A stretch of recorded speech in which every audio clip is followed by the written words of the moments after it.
Hello, it's me, Terry Lynn. I know a lot of you have made statements that you don't trust churches anymore. You can't find a good church.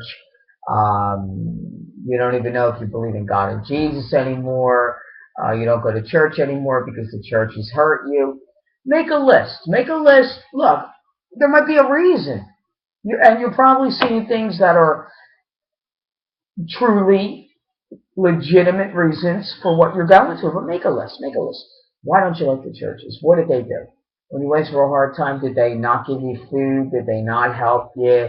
Did they leave you homeless after your parents got divorced or something? Are they not keeping the Sabbath holy? Are the women not dressing godly? Are they not keeping the Sabbath holy?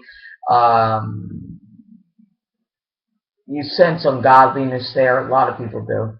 They walk through churches and they look around and they're like, wow, this looks really ungodly.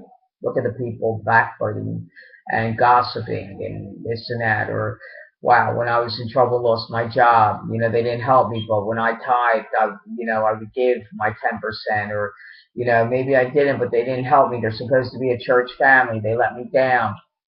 Maybe horrible things they did to you. Okay? Jesus. Let's think of Jesus. Jesus fed the hungry, raised the dead, healed the sick, opened blind eyes, helped cripples. He had compassion.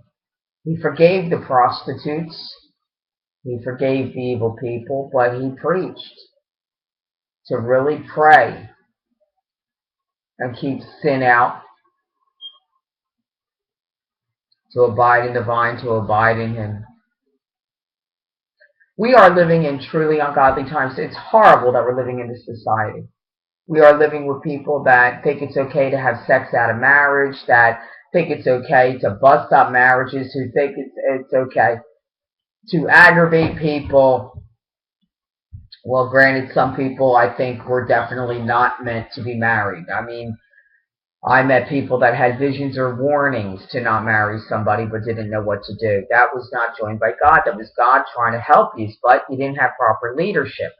Okay? The nation is not keeping the Sabbath holy, and government should be protecting that and protecting the people where they're not keeping the Sabbath holy, and the Sabbath is not Sunday.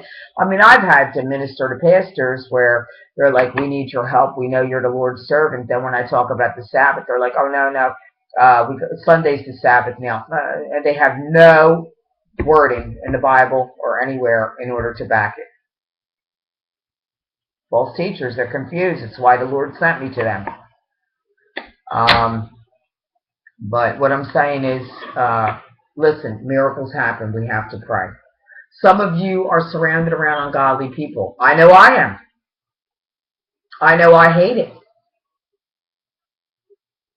I know there's times I'd rather live alone and not bother with too many people at all. I know that for years I had a few choice girlfriends that came in my house and we prayed a lot and I had a lot of peace, but I know I'm meant to be married to somebody and do ministry.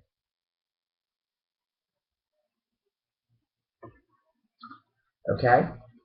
We are to live holy. Jesus said, if you love me, obey my commandments. Well, keeping the Sabbath holy is one, and not lying and not stealing. People are lying and stealing daily. People are killing. They're not going to go to heaven. They better repent. People are trying to cause the saints and cause ministers and stuff to sin and curse, and they're abusing people. They better repent. Jesus said, if you offend the least of my little ones, we better put a millstone around your neck. Who are you offending? Who are you abusing? You got a judgment day. You're going to die. There's a heaven, there's a hell. As much as I lived in a mansion and this and that, I had people that try to challenge my faith in God. Abusive people. I have had people try to hit me, try to stab me, all kinds of evil. Rob me. It's horrible.